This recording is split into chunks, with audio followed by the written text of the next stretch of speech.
I've always felt something strange about dolls. Not exactly fear, more like silent suspicion, as if they knew too much, as if at any moment they could blink. A year ago, I inherited my grandfather's house in a forgotten village called Saint Andres de la Niebla, St. Andrew Fog, a place that doesn't appear on most maps, where the fog hangs so thick it seems to swallow sound. Right in the center of the town, across from the square, stood the shop, the little house of memories. The faded sign read, "It used to be a toy shop owned by my grandfather, who was also a retired clockmaker. He treated that place like a shrine, even though it had been closed for decades. He told me once that the shop key was hidden under a loose tile. I found it just where he said it would be. Curiosity got the best of me, so I went inside. It smelled of dust and old wood, but everything was in perfect order. Shelves lined with dolls, porcelain, cloth, and wood, some with frozen smiles. Others blank, emotionless faces that I couldn't tell were innocent or sinister. The strangest part? No dust, not even a cobweb, as if someone had been taking care of them.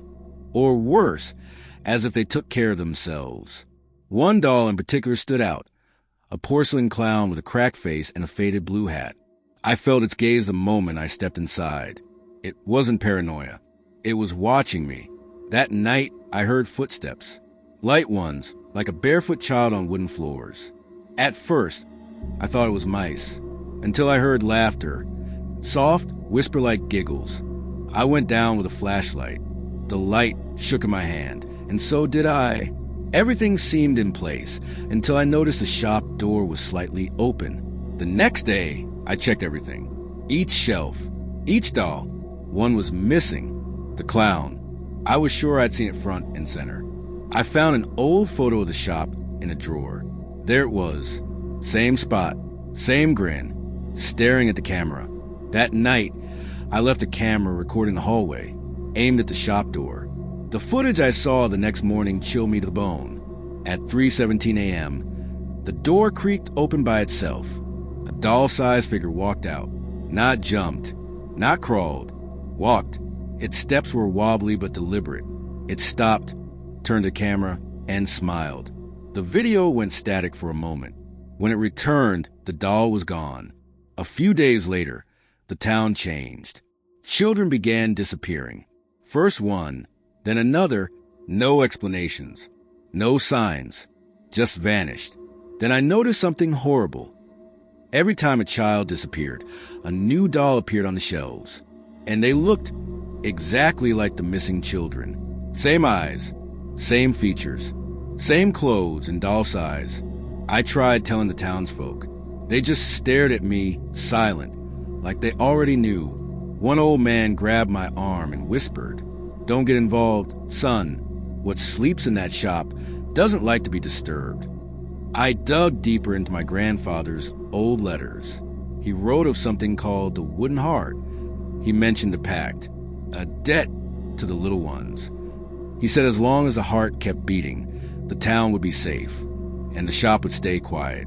That night, I had a nightmare, dolls surrounding me, whispering in gibberish that somehow made sense. I woke up drenched in sweat. Something told me where to go. I moved a shelf in the basement and found a hidden trapdoor beneath the floorboards. I climbed down with a lantern. What I found still haunts me. A circular stone chamber. In the center, an altar made of broken doll parts. At first, I thought they were fake, until I looked closer. Some were real, human, tiny fingers, baby teeth, tattered scraps of children's clothing. Above the altar floated a wooden heart, beating. Not ticking like a machine, beating like flesh, like it was alive. Then I felt them, eyes on me, not one pair, dozens. I turned slowly. They were there, all of them, dolls, dozens of them, silent, surrounding me. Then the clown stepped forward, the same one from the shop. In a shrill voice no toy should ever have, it said, "You woke us up. Now we want to play." I ran. I slammed the trapdoor shut. I burned what I could, but the heart, it won't burn. It won't break. I left that village behind. But some nights, I swear I hear footsteps in my hallway. I find small footprints in the dust. And sometimes, dolls I never bought appear on my shelves. This video is a warning. Don't go to San Andres de la Niebla. Don't go near that shop. And if you do, don't let them see you, because the dolls only sleep when they're not playing.